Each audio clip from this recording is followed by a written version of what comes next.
tardes a todos. Agradecer a la Asociación Igual la invitación, la amabilidad de su invitación de tener presente en este debate a la Asociación Española de Familia, que como su presidente aquí represento.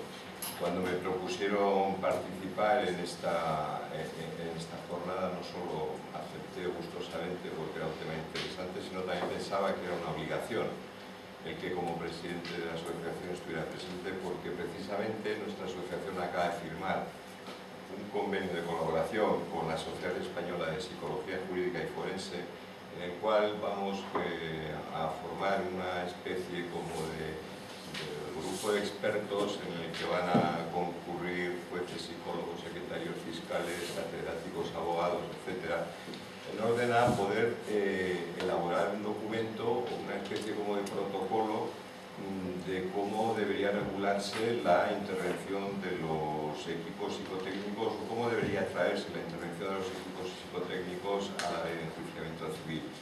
Porque efectivamente los equipos psicotécnicos sociales no están desprovistos de normativa. Como bien ha dicho Fernando, tiene una regulación.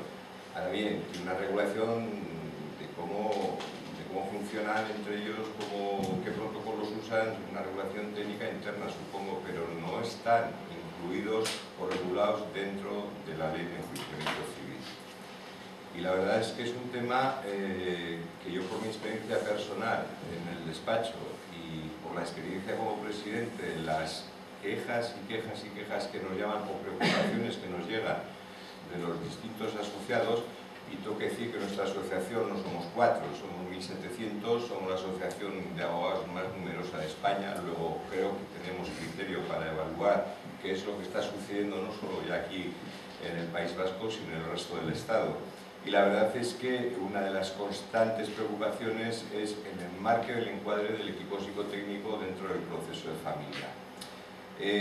Siempre que hablamos de derecho de familia estamos girando siempre en torno a este concepto mágico que es el interés del menor. Siempre lo ponemos delante de todo, siempre actuamos bajo el paraguas del interés del menor y parece que todo vale bajo ese paraguas. Pero obviamente el interés del menor, por lo menos desde mi perspectiva personal, no puede entenderse sin también considerar el interés de los progenitores. Y hablo progenitores, no progenitores plural. Es decir, el interés del menor se conforma también con los intereses de sus progenitores, porque es inentendible cómo podemos valorar o adivinar cuál es el interés del menor sin tener en cuenta el interés de los progenitores. Desde aquel lado se ha preguntado antes, ¿y qué es el interés del menor? ¿Alguien me lo puede definir? Y nuestro director de justicia lo ha definido perfectamente. Es que es un concepto indeterminado, está indefinido.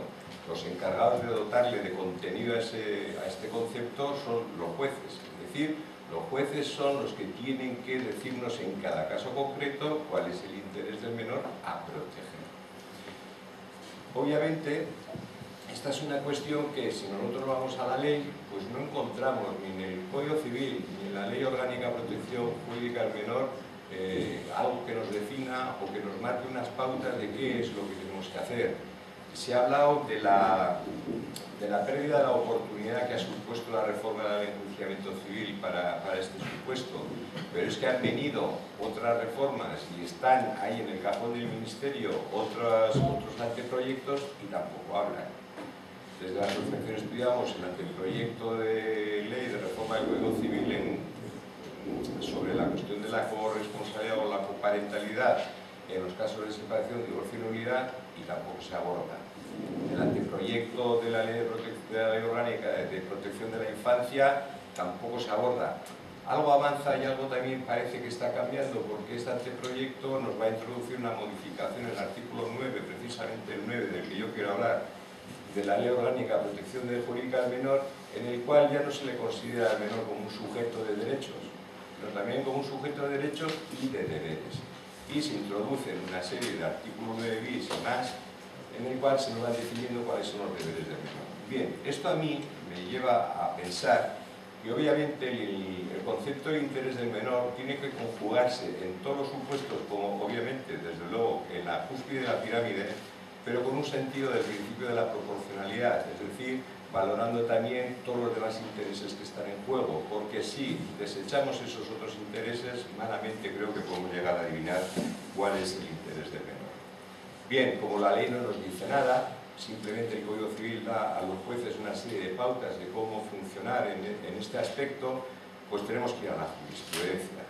Y la jurisprudencia, nos lo ha dicho claro y antes Manuel lo ha definido, es que la jurisprudencia del Tribunal Supremo nos lo dice: miren ustedes, yo no le puedo dar una definición del interés del menor porque es imposible.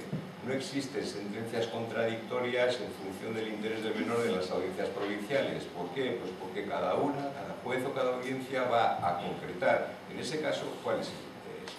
Lo que sí nos hace es marcar una serie de pautas.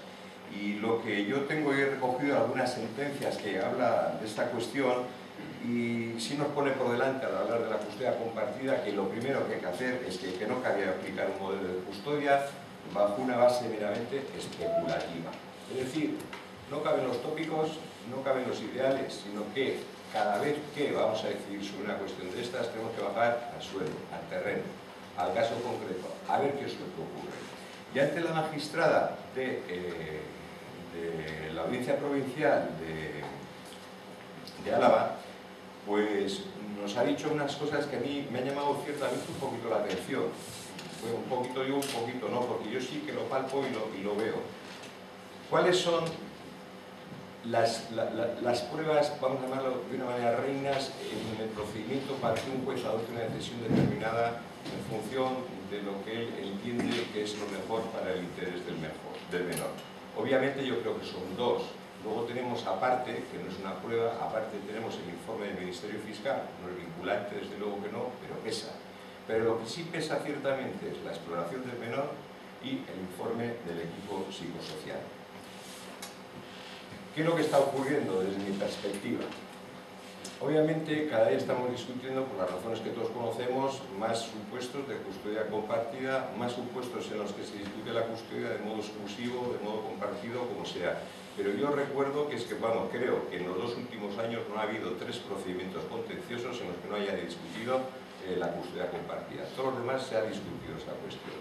Lógicamente, al aumentar el volumen de procedimientos, primero aumenta el número de informes que se solicitan, se va erosionando igual tal vez un poco la capacidad de respuesta de los equipos psicosociales, pero lo que es claro es que son unas pruebas contundentes en el sentido de que van a mediatizar muchísimo el pensamiento y en definitiva la decisión final del juez. Y en esa situación, cuando a veces uno tiene, no sé, la sensación de que el juez delega la facultad jurisdiccional en el perito, es decir, dígame usted si la custodia está mejor aquí o está mejor allá, cuando no solo parece que delega la función jurisdiccional en el perito para que tomar la decisión sobre el progenitor custodio, sino también el hecho de delegar a través del equipo psicotécnico la exploración del menor, hecho, permitido, legal, absolutamente legal, artículo 9.3 de la Ley Orgánica de Protección Jurídica del Menor, y que, como se ha dicho antes también, el Tribunal Constitucional lo ha refrendado. Pero para mí, en cuanto haya un elemento extranjero en la relación, cuidado. ¿Por qué? Porque desde el momento en que el juez no haya escuchado personalmente al menor, esa sentencia, si la tenemos que ejecutar fuera, puede ser clarísimamente rechazada. ¿Por qué? Pues efectivamente porque no se ha producido la exploración personal por parte del juez del menor. Y entonces, claro, estamos perdiendo, entiendo yo, estamos perdiendo la perspectiva que ofrece la ley de la posibilidad de que el juzgador tome razón directa, no por medio de terceros, sino razón directa de cuál es el pensamiento del menor. Yo no voy a decir que todos los menores tienen que ser explorados directamente por el juez y que se remitan al equipo psicosocial. No. Yo lo que quiero decir es que habrá unos menores que sí tienen que ser explorados necesariamente, digo necesariamente por el juez, sobre todo cuando nos encontramos ante perspectivas, ante procedimientos bastante complicados o bastante litigiosos. Bueno, yo estoy de acuerdo en que efectivamente, según el artículo 752 de la Ley de Enjuiciamiento Civil, pues las normas del proceso de familia son distintas. Los principios de rogación, de preclusión, etcétera, pues se relajan. Incluso diría yo que a veces hasta desaparecen, porque podemos introducir hechos en cualquier momento del procedimiento. argumento. El juez los tendrá que tener en consideración al final. Pero es que, como he dicho al principio, no todo vale. Y no todo vale, ¿por qué? Porque las normas procesales son tan de orden público como el interés del menor. Las normas procesales están ahí para garantizar a las partes, y en este caso son padre, madre y el menor, representado por el fiscal, la igualdad. Y cuando hablo de la igualdad, quiero decir que vamos a tener la sensación de haber, competido, no, de haber expuesto nuestros argumentos en una posición de iguales. Cuanto más regulación tengamos, menos sospechas habrá, desde luego, por parte del justiciable, de que dentro de la sala del equipo psicotécnico ha ocurrido lo que uno se imagina que ha ocurrido o lo que nos manifiestan que ha ocurrido. Pues, ¿cómo dice esto el informe? Si aquí pasó, yo le dije y me contestó que bla, bla, bla, bla. Y entonces, bueno, cuanto más claridad y transparencia tengamos, yo creo que va a ser mejor. Y además, más seguridad para el equipo psicotécnico, más tranquilidad en la labor que desarrolla. Y obviamente, si tienen la importancia que tienen, porque claro, el Tribunal Supremo nos está hablando en una sentencia de abril del 2011 que estos informes tienen una importancia decisiva. Dice que no son vinculantes, pero tiene que adoptar la resolución a la vista de las pruebas y con especial referencia a los informes de los equipos técnicos relativos. Luego nos está diciendo el Supremo también que no requiere que sean psicólogos, sino que la ley habla de especialistas debidamente cualificados. Bien, ¿cómo controlamos? Digo yo, ¿cómo controlamos la labor del equipo psicotécnico? Desde la posición de un abogado hablo, Yo no me estoy metiendo ahora con el trabajo, ni quiero meterlo porque creo que hacen un trabajo estupendo. Obviamente aquí, y lo digo sinceramente porque conozco qué pasa en otros lugares del Estado, funcionan bien los equipos, creo que tienen una respuesta rápida.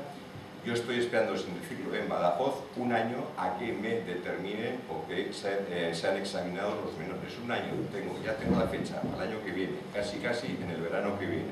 Y estoy hablando del verano pasado. Es decir, en ese sentido yo no tengo nada que discutir, pero lo que sí yo tengo que discutir y creo que es importante que se solucione son las fórmulas de control que se deben establecer. Y porque, en definitiva, yo creo que sí tiene mucha importancia el concepto. ¿De qué hablamos? ¿De un examen pericial o de una prueba semipericial? No, tenemos que tenerlo claro. ¿Por qué? Pues porque tenemos las posibilidades de recusar. ¿Por qué no vamos a poder recusar al técnico? Aquí se ha hablado antes también entre las propuestas del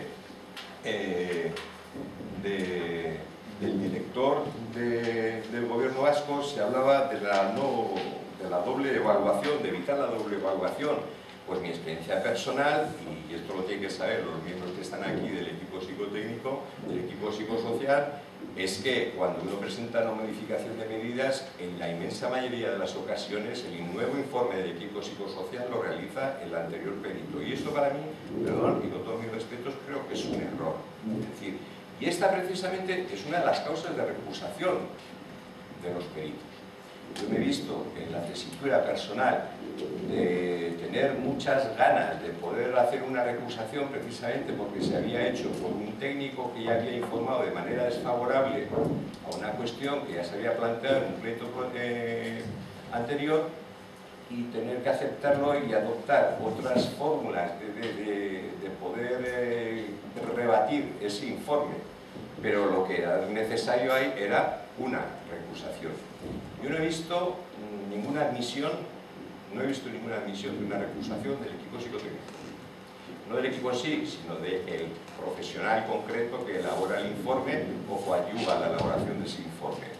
Lo que sí me han hecho es pasarme una sentencia de la audiencia provincial, perdón, un auto de la audiencia provincial de Burgos, en la cual precisamente se trata de una recusación del equipo psicotécnico. Y esta audiencia, al menos esta, porque no conozco otra, sí considera estos informes que tienen el carácter de periciales. Y un carácter de pericial designada por el juzgado. Y aquí se planteaba el problema de que al no haber sido designado por sorteo, pues no cabía la recusación. Y decía que no. Que sea directamente designado por el juzgador o sea designado mediante sorteo, las causas de recusación ahí están. Y el artículo 124 se puede aplicar a los peritos y a los miembros del equipo psicotécnico. pues bueno, para mí esto por lo menos ya supone un avance en lo que puede ser el control. Y el control, insisto, no es por desconfianza, es por tener la certeza o poder realizar nosotros el trabajo como se nos encomienda y como se nos exige que lo hagamos. Porque antes lo ha apuntado Carmen, y también se ha dicho en la mesa anterior, el tener nosotros la información no es para meter el dedo en el ojo a nadie, simplemente es que nosotros no sabemos. Y supongo que los jueces tampoco entienden de esta materia. Y nosotros recabamos ayuda externa. Y nosotros trabajamos con unos psicólogos que nos apoyan y nos dicen por dónde debemos orientar pues el rebatir o qué es lo que falta en el informe del equipo psicosocial. Y esta es precisamente una de las razones por las que nosotros exigimos, como podemos exigir a cualquier perito interviniente en un procedimiento, que aporte no solo el informe final, porque efectivamente, no, sí, estoy de acuerdo, lo importante es el informe, que es lo que dice que es la conclusión a la que se llega, pero también es muy importante el saber por qué se llega a esa conclusión, porque yo he visto, y así lo he experimentado en sentencias dictadas por la Audiencia Provincial de Vizcaya, en las cuales se nos está diciendo, hombre, que es que el informe del equipo psicosocial pues es más bien un desideratum, no llega a pisar el suelo, no llega a analizar las causas concretas, es decir, como decía antes Carmen, no sabemos por qué esto es lo bueno, por qué, cómo se llega a esta conclusión, no lo sabemos. Y obviamente el aportar o el tener a nuestra disposición, si se han hecho los test y si tenemos una grabación, mejor que mejor. Yo la verdad es que el derecho a la intimidad que se puede vulnerar, bueno, habría que regularlo, que sí, pero que no estamos en una actuación que es pública. Los procesos de familia no son públicos en cuanto existe un menor. Pero bueno, no veo yo que haya problema de custodia de pruebas en los juzgados. En los juzgados se custodian esas pruebas y algunas muchísimo más delicadas y no pasa nada, se custodian y están sometidos a la ley del juzgado de protección de datos. Luego, yo no veo ese problema. Que luego la parte, digo, el progenitor, haga uso de esa prueba indebido por su responsabilidad externa y su responsabilidad se podría exigir. Obviamente que desde luego es una cuestión muy delicada y que habría que regularla. Pero yo como abogado necesito esa regulación. Necesito esa regulación porque, insisto, a mí no me basta con saber que el señor tal tiene esto y esto. Quiero saber por qué se llega a la conclusión de que el señor tal tiene esto, este padecimiento, esta habilidad o carece de esa habilidad. ¿Por qué? Porque igual en un examen de otro psicólogo, haciendo otras pruebas, que no lo sé, lo ignoro, pues igual llegamos a conclusiones diferentes. Y es que es tan importante esta prueba, porque claro, dice, bueno, pues tenga usted prueba de parte pericial, si ya lo hacemos. Pero ¿qué nos ocurre? ¿Qué nos está ocurriendo de un tiempo a esta parte? Que ya ni las hacemos. ¿Por qué? Porque cuando pedimos la prueba pericial, la otra parte se entera y lo primero que hace es llamar al psicólogo y advertirle o prevenirle de una posible denuncia en el colegio de psicólogos porque no tiene su autorización. Yo creo que el colegio de psicólogos esto ya lo ha solucionado en el sentido de que si es tratamiento habrá que recabar creo que es así, no sé, pero lo otro es una valoración. Es como si le llevo al médico porque al niño le duele la tripa y resulta que hay una apendicitis. Oiga, a cortar la apéndice habrá que recabar la autorización de él, pero para tener el diagnóstico, creo que no, creo que es una obligación. Si nosotros vemos que el niño tiene trastornos, ¿por qué no vamos a recabar la opinión de qué es lo que le puede pasar al niño? Pero ¿qué ocurre? Claro, cuando aportamos esos documentos, esos informes periciales, al final se nos dice siempre lo mismo. Es que cojean, le falta la cuarta pata. Bien, pero ¿cómo quiere usted que yo traiga la otra parte aquí? Cuando nosotros pedimos un informe de un psicólogo o de un psiquiatra, me da igual, al juzgado, normalmente lo que se nos hace es remitirnos al equipo psicosocial. Igual no es la prueba que sería la más conveniente a realizar, porque si nosotros estamos poniendo de manifiesto que existe una patología en uno de los progenitores que puede ser perjudicial, pues igual no basta un informe del equipo psicosocial. Igual tendríamos que ir, pero son las tendencias, no son se ha dicho, igual que es que lo hacemos mal porque nos hemos acostumbrado a hacerlo de alguna manera, y igual también los abogados lo que hacemos es pedirlo mal, y deberíamos pedirlo de otra manera. Pero en fin, y acabo con esto. Yo entiendo que si los informes del equipo psicosocial se incorporan al procedimiento, deben estar regulados en la ley de enjuiciamiento civil, para que nosotros sepamos qué es lo que podemos y no podemos hacer con esos informes, y para que nosotros podamos valorar o indicarle al juez qué valoración se puede hacer de los mismos y qué incidencia podrían tener estos en la resolución final. Seguro que se me quedan muchísimas cosas que tenía por aquí apuntadas. Lo que sí tengo que decirlo, y lo voy a decir, estoy absolutamente de acuerdo con los 5 puntos que ha puesto de manifiesto nuestro director de Justicia en relación a cómo se podría, pues bueno, establecer una serie de controles sobre esta prueba, que era, bueno, eso, la ratificación a presencia judicial. Yo creo que ya siempre se hace, el entregar la documentación, el registro videográfico, la evitación del doble peritaje, en fin. Yo creo que, bueno, eso son cuestiones que se deberían contemplar en la ley y que el legislador pues debería recogerlas y implementarlas en nuestro ordenamiento jurídico.